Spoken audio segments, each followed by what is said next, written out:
We're back on the air. My name is Jeffrey Davis, and this is Radio Entrepreneurs. Remember, if you want to join our entrepreneurial network, just go to Facebook or LinkedIn and continue to join us. And also, we have a YouTube channel as well. And you can find us on our website. All the information is there as well. Again, my host for the week, our host for the week, not just mine, is the fabulous David Reske from NowSpeed. Thank you, David. Jeffrey, it's great to be with you. Great, thank you.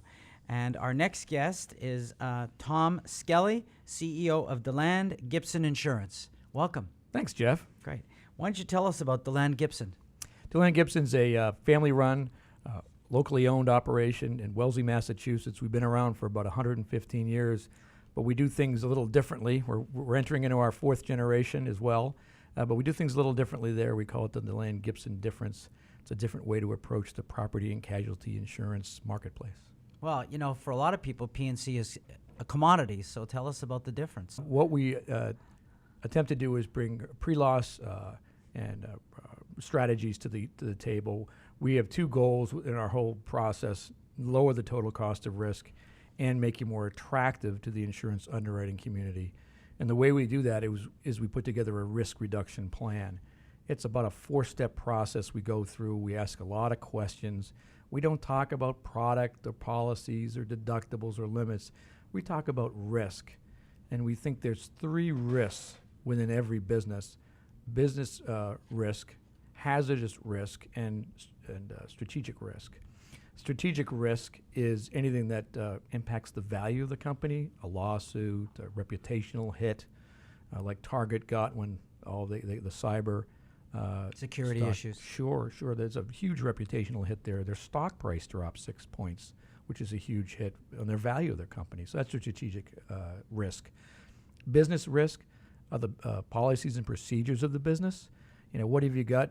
If you've got a fleet of drivers, do you let them use cell phones? Do you not let them use cell phones? Do you have cameras in the trucks? Do you have a GPS system where you can track them? You know, what's the policies and procedures of being a fleet vehicle operator? And then hazard risk are just that, you know, the things that you'd normally associate with an insurance program: property, casualty, workers' compensation, maybe D&O coverage, directors and officers coverage.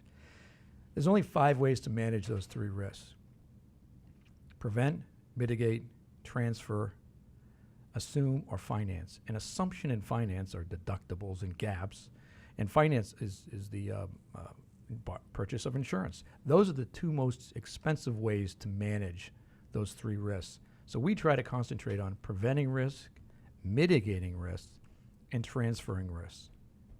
So that's what our difference is. We put together this risk reduction plan based around those 3 ways to manage risk. And so when you get kind of into the details of that, what kind of impact can that make on rates? I mean, you able to help people save, 2% or 10%? What's a story maybe of where you've made a big difference in the kind of rates that people can get for their insurance? I think probably one of the biggest differences we make in this whole process is we kind of open new files for our clientele as to what, a 30,000-foot look at what their risk is all about. Tom, if somebody wanted to find you and, Deland Gibson, how would they find you?